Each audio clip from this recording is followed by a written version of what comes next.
దువ్వాడ శ్రీనివాస్ కేసులో మరో సంచలన విషయం వెలుగులోకి వచ్చింది. ఎక్కడ తిన్నగా ఉండడు, ఎంతో బిజీగా ఉంటాడు నా శిష్యుడే. అయ్యో గురుజీ ఎంత మాట.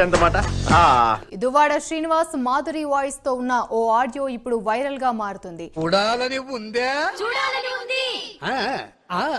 మాధురి కార్ యాక్సిడెంట్ లో దువ్వాడ శ్రీనివాస్ బ్రీఫింగ్ అంటూ ఇప్పుడు ఓ ఆడియో వైరల్ అవుతుంది. ఏమిటది? గుడుంబ మూవీస్ వారి గుడి వెనక నా సాంగ్. ప్రమాదం జరిగిన తర్వాత మాధురికి ఫోన్ చేసి దువ్వాడ శ్రీనివాస్ మాట్లాడారు.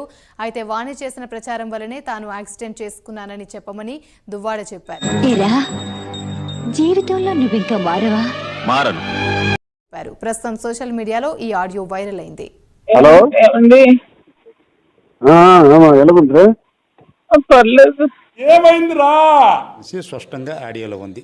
ఈ ఆడియోకి సంబంధించి ఏం చెప్తారు? ఫస్ట్ ఆఫ్ ఆల్ నేను తీవ్రంగా ఖండిస్తుంది అంటే ఆడియో ఇస్ ఫేక్. ఇది నా వయసు కాదు, ఎవరో మిమిక్రీ చేశారు. ఏం పని చేసావు నువ్వు? ఎంత పని చేసావు? నాకు అందుకే అడిగి తీసుకెళ్ళి నా మాట వినవు నువ్వు. నీ పని బాగుంది బాబే, ఇంట్లో ఇల్లాలు వంటింట్లో ప్రియురాలు. చెప్పు, దీన్ని ఏం చెప్తానంటే నేను కావాలనే సూసైడ్ చేసుకోవాలని చూపించాను. ఆమె దువ్వాడ వాణి చేసినటువంటి అరాచకం 4 రోజులుగా చేస్తున్నటువంటి నేను చనిపోవాలని నేను గుర్తిస్తాను చెప్పాను. ఎంతకు తెగించారా? ఈ మనస్తాపానికి చెంది నేను హైవేలో వెళ్ళి గుడ్డి చచ్చిపోదాం అనుకున్నాను. ఫస్ట్ డ్రెస్ అవినాష్ చెప్పి జీవిత అర్జెంట్ గా వెళ్ళమనండి, సూసైడ్ అటెంప్ట్ చేసిందని చెప్పి మనండి. అవి ఎవరికొకరికి బతుకులా. ముఖ్యంగా మీరు సెల్ఫ్ డ్రైవింగ్ చేశారా, డ్రైవర్ ఉన్నారు? సూసైడ్ కి ఎవరైనా డ్రైవర్ తీసుకెళ్తారా అండి?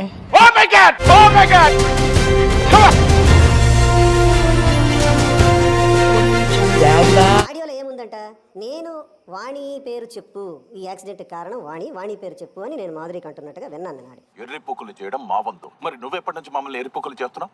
కావాలని సృష్టించి చల్లబడిపోతున్నటువంటి వ్యవహారాన్ని మళ్ళీ ఎత్తుకొచ్చారు. నాకు శత్రువులు చాలా మంది ఉన్నారు, వాణియే ప్రథమ శత్రువు.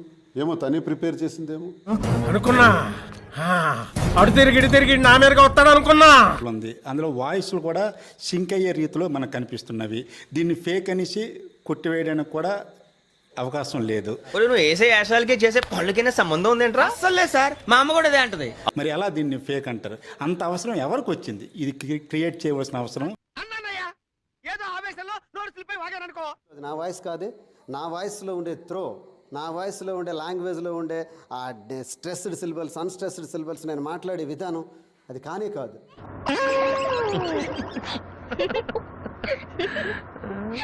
వ్యక్తులకి ఖచ్చితంగా సరైన పనిష్మెంట్ భగవంతుడు ఇస్తాడండి. దేవుడు ఉన్నారా? ఇప్పటికైనా నేను జగనానికి ఒకటే రిక్వెస్ట్ చేస్తున్నానండి, ఇలాంటి వ్యక్తులకి రాజకీయ పదవులకు అర్హులు కారండి. ఖచ్చితంగా ఆయనకి ఎమ్మెల్సీ పదవిని టెర్మినేట్ చేయమని రిక్వెస్ట్ చేస్తున్నానండి.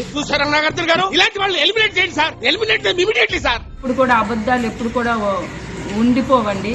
ఏదో ఒక రోజు నిజం అనేది బయటపడుతుంది. ఈ రోజు ఆటోమేటిక్ గా ఆ దువ్వాడ నిజ స్వరూపం బయటపడిందండి. శత్రువులు ఎక్కడో ఉండర్రా, చెల్లెళ్ళు కూతుళ్ళు రూపంలో మారువేషాలు వేసుకుని మన కొంపలోనే తిరుగుతూ ఉంటారు. ఆవిడ వల్లే మెంటల్ హెరాస్మెంట్ తోని డిప్రెషన్ లోకి వెళ్ళిపోయి యాక్సిడెంట్ అయ్యానని అతను చెప్పమండం, ఆవిడ కూడా మీడియాకు నువ్వు పంపించు నేను చెప్తానని అండం. పెద్ద ప్లానింగే. కొట్టవయ్యా, అడుగుతావేంటి?